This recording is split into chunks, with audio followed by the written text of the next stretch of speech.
Кар уруп атат. Анын ичинен 34 заказ кылганмын. Мойкада очередь жокко.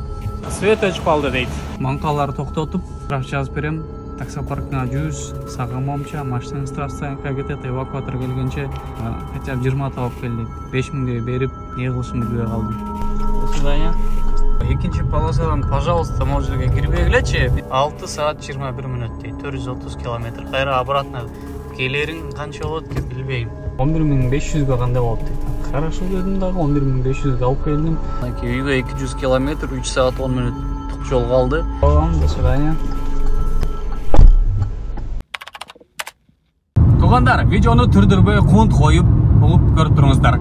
Өзгөчө арендага машина таппай жүргөн экендештер, бир тугандар, сиздер үчүн болмокчу. Жапжаңы 0 пробегдеги 2023 жылкы Geely Immigrant автоунаалардан 14 штук чыкты. Даяр, кече күнү лицензиялары даяр болуп, машиналар стартта. Gold 312 таксопаркынан берилип атат. Мен өзүм ошол таксопарктан экономго машина албай атайын. 1800дөн экономго деле машиналар бар болуп калышы мүмкүн. Бүгүн эртең бошоп калат. Андыктан чалып турап көрсөңүздөр болот.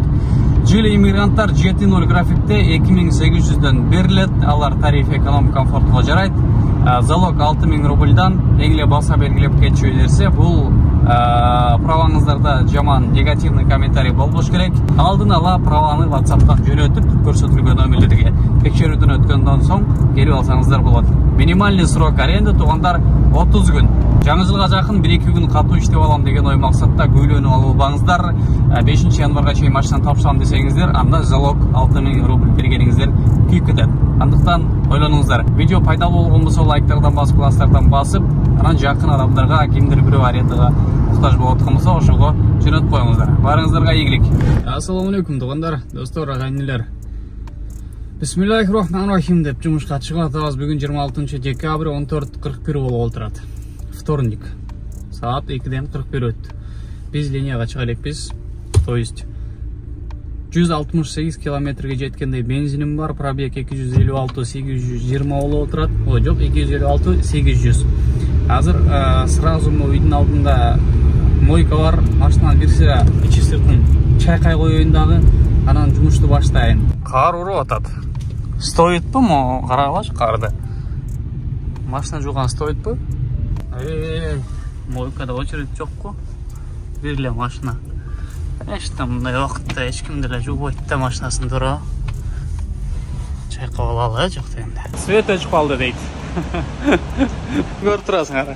Мынакей, это нормально? Же кандай? Мага билбейм. Мага что-то стрёмно, то есть стыдно болот атат. Мындай машинада клиентке барганчы. Баштайлы.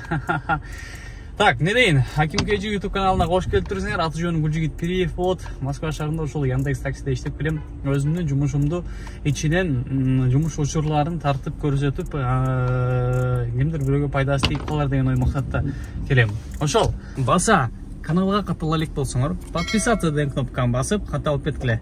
Россия Федерациясында подключашка боюнча таксопарк издеп жүргөн болсоңуздар, Атаман таксопаркы, парктын комиссиясы 2,5%, акчаңыздарды 24/7 моментально эч кандай чектөөсү жок, жана эч кандай комиссиясы жок чечип алсаңыздар болот. Таксиге тиешелүү полный пакет документтер жасалат. Анан жаңыдан таксиге чыгам деген мекендештерибизге Кисарт деген системага регистрация кылып бергенге жардам беришет. Россиянын бардык аймактарынан улап беришет. Сити Мобилге жана Яндекске айырмасы жок. Тариф экономдон баштап тиги Майбахка чейин кете берет. Элит, премьер, доставка, грузовой алар деле бар. Анан таксопарк ар бир ай сайын акчалай розыгрыш уюштуруп турат. Төмөндөгү телефон номерлерге чалып, байланышка чыгып, WhatsApp'тан болобу, кандай болобу, кененирээк маалыматты алып, анан кошулуп атканда Гүлжигиттен Аким Кежи YouTube каналынан алдым эле деген сөздү унутпаңыздар. Барыңыздарга ийгилик. Здравствуйте. Улица Центральная.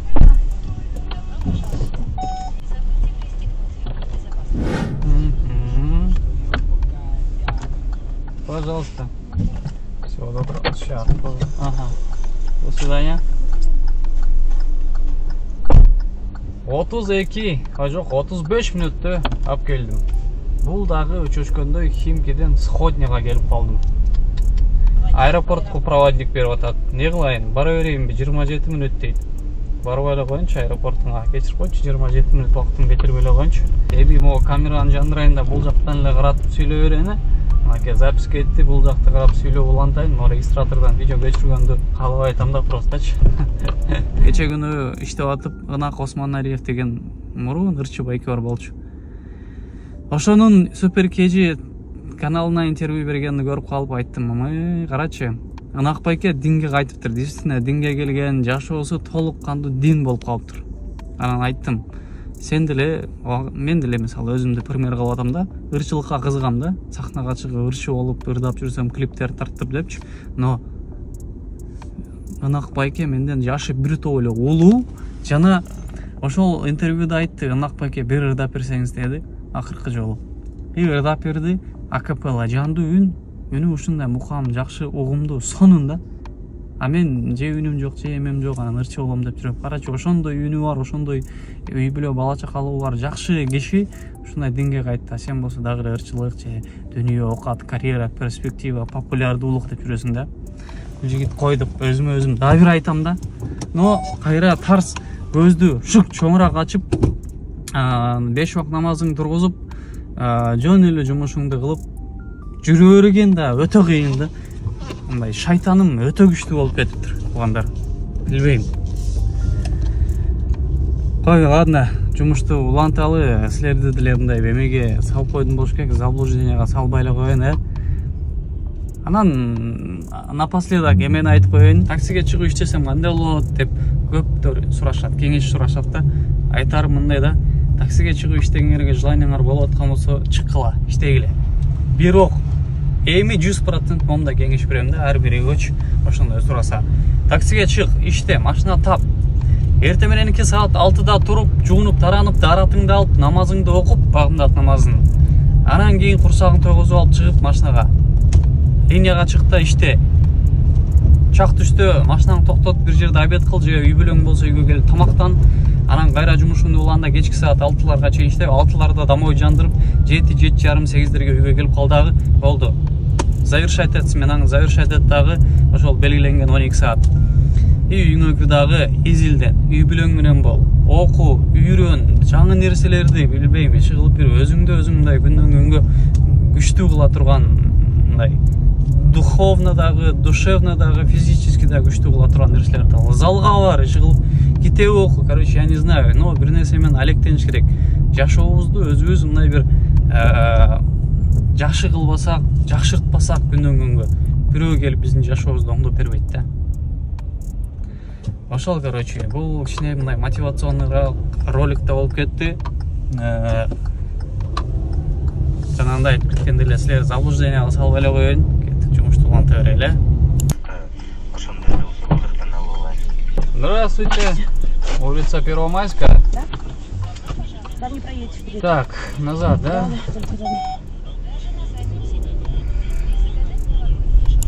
Открыл.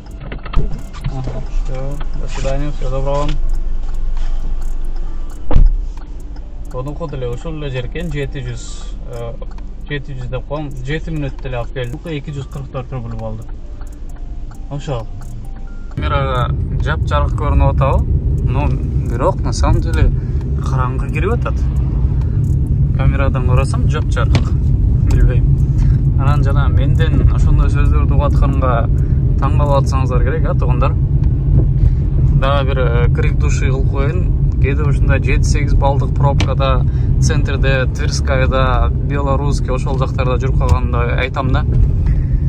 Бул жигит жөн эле электрик болуп, бул жерге айлык ишке эле кирип алып, жөн эле пешком, метро менен эле барып келип, мындай адамдар катары эле жүрчү депчи.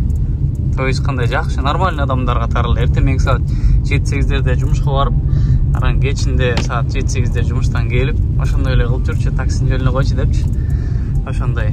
Эми бул сөздөрдөн кийин деле комментарий жазгандар пайда болот да. Жаман налыйт экенсиң го депчи. Здравствуйте.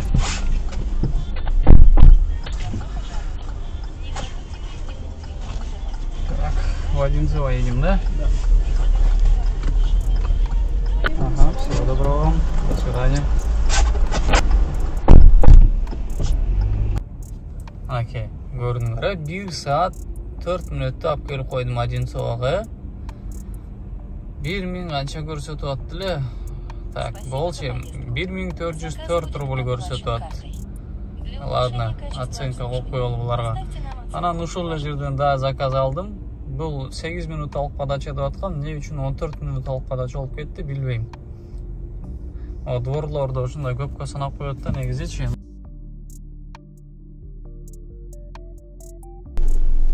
Добрый вечер, здравствуйте. Добрый вечер.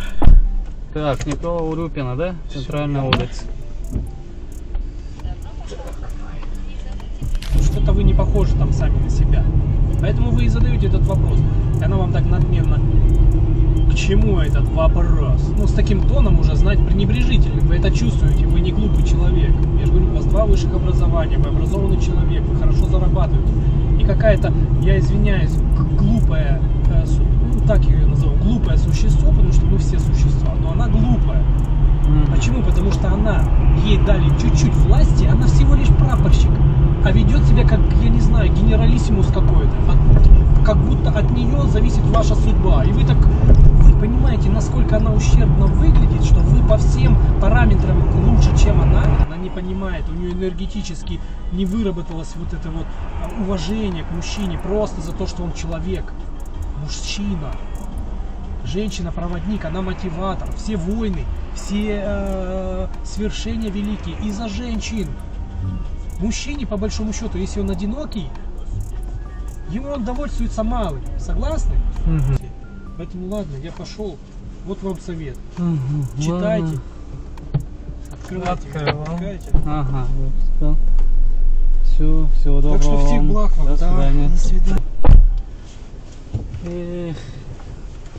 55 минут 25 километр. 1305 рубль болды туғандары. Бұл инсан действительно, мен мынакей ушул инсанга тан берем. Действительно bir башкача инсан экен. Ой жүгүртүүсү, акылы, психологиясы, нече кылып айтор, адамда кандай канча сыпат бар, унуку выше экен. Саатыбыз 6-дан 52 өтүп атат, бензин жанып калган. Баралдагы бензинди куюп туруп, и анан дальше Улантала. Шереметьево едем, да, мы с вами? Да, Шереметьево, терминал был. Час 20 ехать. Прямо выйти тоже. Выеду? Да. Потом, так, что там, 1600? А, у вас наличными? Да. Будешь так, когда считаться? На карту тебе проще? Так, это как? На карту тебе проще? Без разницы. Ну, ждать, что у тебя Вам будет. как удобно? Мне давайте кутка. 1457. У меня 3 рубля как раз есть. А, нет, не 3 рубля. Давайте тогда на карту. Я продиктую.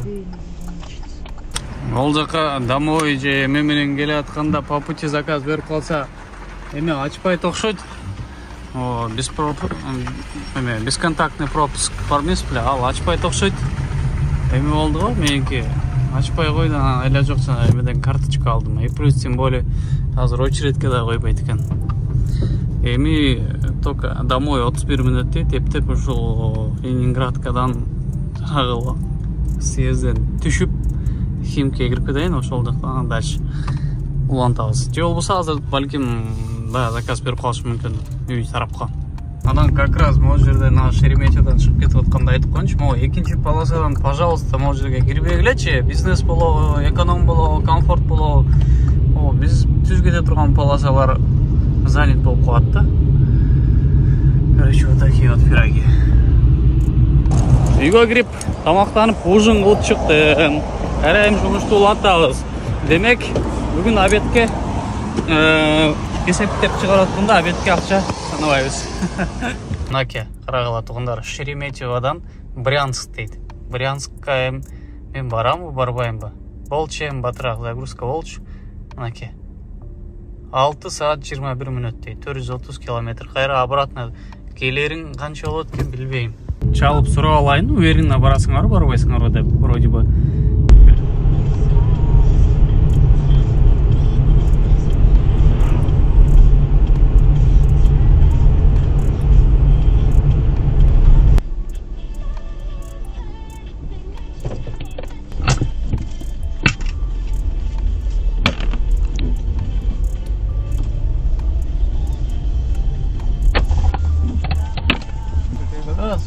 инспектор ДБС, ваша лицевая водительская.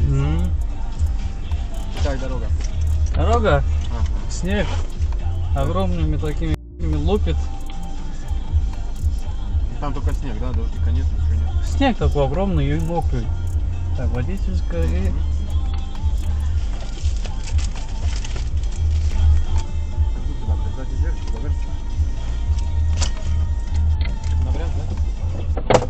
Да?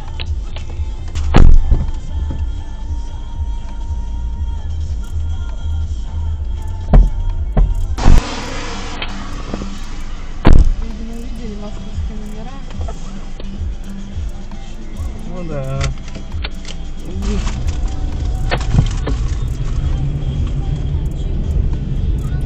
Потом вот поехать вот так вот. За Дальше. домом И шлагбаум, за да? домом, да, я вам открою другие ворота. Давайте так сделаем. Так, снег. Elhamdülillahi Rabbil Alemin. Elhamdülillahi Rabbil Alemin. Ha?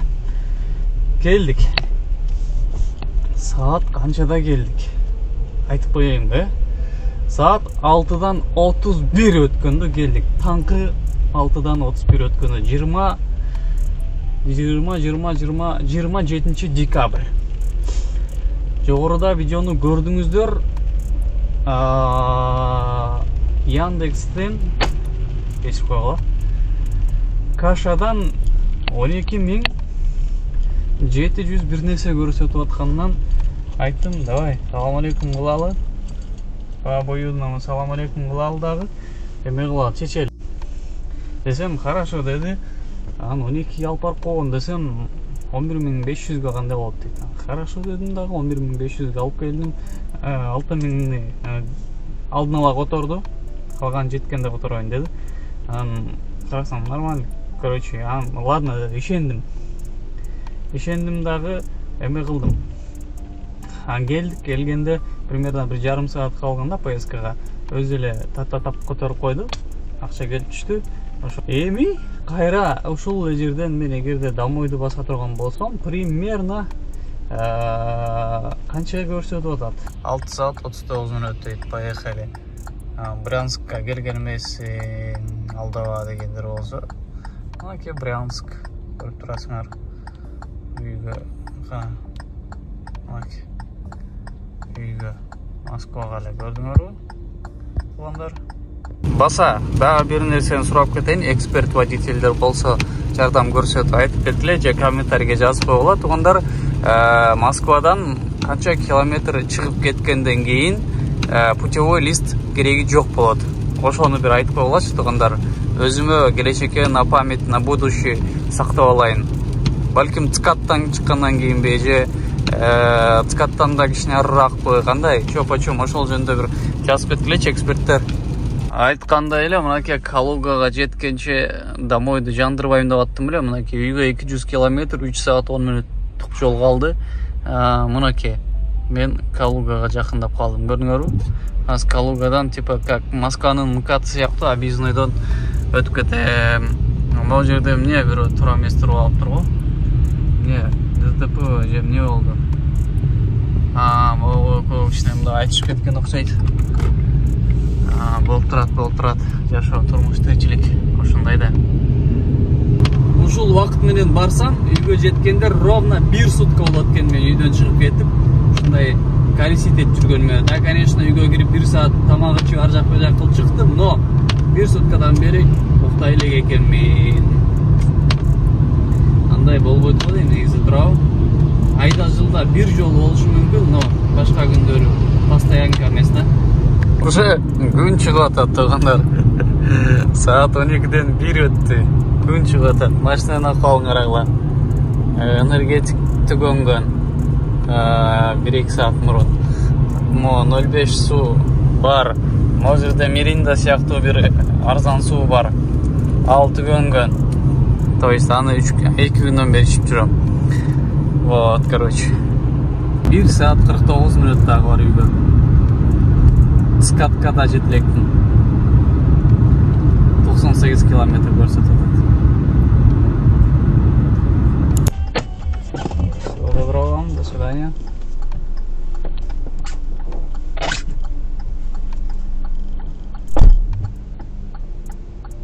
Так. Скаттан берірек кіргенде заказ алған болчум. Тропарева деген метроға МКАДтың түйіне алып келіп қойдым. 32 минутта 1035 рубль болды. Все, ушуну менен не кылайынчы, линиядан чыгып 1 саат 9 минут дейт. МКАД пробка стоит. Ай. Болды. Үйгө баралы. Болбой калдык жеч. Барып чай пай ичип, курсакты сыйлап, эметели өлгүдөй эле ачып калдым курсагымчы. Үйгө жакындап калдым. Кудайга шүгүр. Эми биздин адатка айланган итог, жыйынтыкты чыгарып берип коеюн, Үйгө МКАДта пробкада баратканда кагазга мындай кылып полностью жазып чыгарып эсептеп койдум. Вот, эми баштадык. Бисмиллахиррахманиррахим. Пункт коюп туруңуздар. 26 декабрь күнү күндүзү чак түштө 14:43 жумушту баштаганбыз. 2:43 өткөндө. Анан 27 декабрь күнү топ точно кудум 14:42 сменаны бүтүрүп атабыз. Вот. Это я эмени эсепке алып атам. Азыр МКАДтан да примерно 10 минут жол жүрүшүм керек пробкалар менен. Ошону эсепке алып атам. 42. Ровно 2 күн. То есть 1 сутка, 24 саат вакыт кеткен. Вот. Эми туугандар, ошол 24 саат вакыт кеткен. Анда мен канча заказ кылдым? Яша аркылуу 9 заказ кылып турмун. Анан бирөө Адбарта, бул жана Брянскка барган, Ошондо грубо общий 10 заказ кылып турмун. 10 заказ кылып турмун. Километраж боюнча 256.800 линияга чыкканмын. Азыр 257.900 болуп турат. Ошол жана 10 минут үйгө жеткенче километражды да кошуп атам. 257.900. Ошондо 1100 километр жол жүрүп турмун. Туугандар, эми да эмнени километражды айттым, саатын айттым. Эми грязный тапкан акчам. Ошол 24 саат вакыттын ичинде 17.594 рубль таап турмун. Бул Яша менен жанагы Брянск барган Адбарта экөөнү кошкондо 17.594 рубль таап турмун. Вот.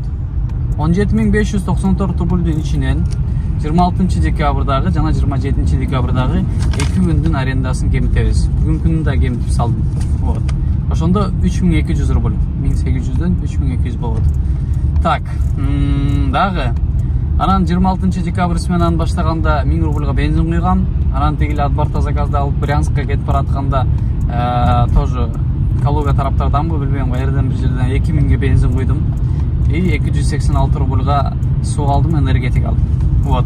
Ошондо 3286 кеметилет. Туурабы? 3000 рубль бензин, 286 бул суу. Вот. Анан ошол нерселердин бардыгын кемитип, и плюс ами унутуп калып турмун. 26 декабрда Атактан Ашан, мини Атак. Ошол жерден 812 рубльга продукт алып турмун үйгө. Вот. Ошолордун баарын кемиткенде 24 сааттын ичинде 26 декабрдан 27 декабрга караган сменамда таза менин чөнтөгүмө 10.296 рубль калыптыр. 10.296 рубль.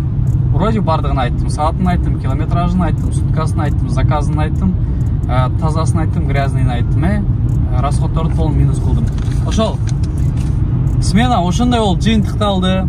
Албетте комментарийге берекесин берсин деп жазып кеткиле туугандар. Чындап эле берекесин берсин. Бирок мындай нерсе баш дагы да кайталап кетейин, айда жылда бир болот. Өзүңөрдү перенапрягать этип албагыла туугандар. Өзүңөргө 100% уверен болсоңор, анан ушундай дальний заказдарды, анан ушундай көп суткада саат за рулем болсоңор болот. А так никому не советую, конечно. Вот. Мне дагы видео жаккан болсо лайктардан басып, комментарийлерден жазып, каналга катыла элек болсоңор катталып, подписаться деген кнопканы басып. И, не знаю, актив көрсөтүп турбула каналга. Мен барып эми азыр жуунуп таранып, чай пай ичип, кечки саат 9-дарга чейин видеолорумду кадармаларды тизип монтаждап, жетишинче. Вот, анан кийин уктап, эртең 28 эртең менен бирөө толук жумушту баштайм. Буйруса. Ошондой планым бар. Үйгө да келип калдым. Бардыгыңыздарга ассаламу алейкум. ача-муча түшүнүксүз жерлер болуп кеттиби, көрсөтпөй калдымбы, эмне болду? Аны да түшүнүп коесуздар. Баарыңыздарга да бир жолу ассаламу алейкум.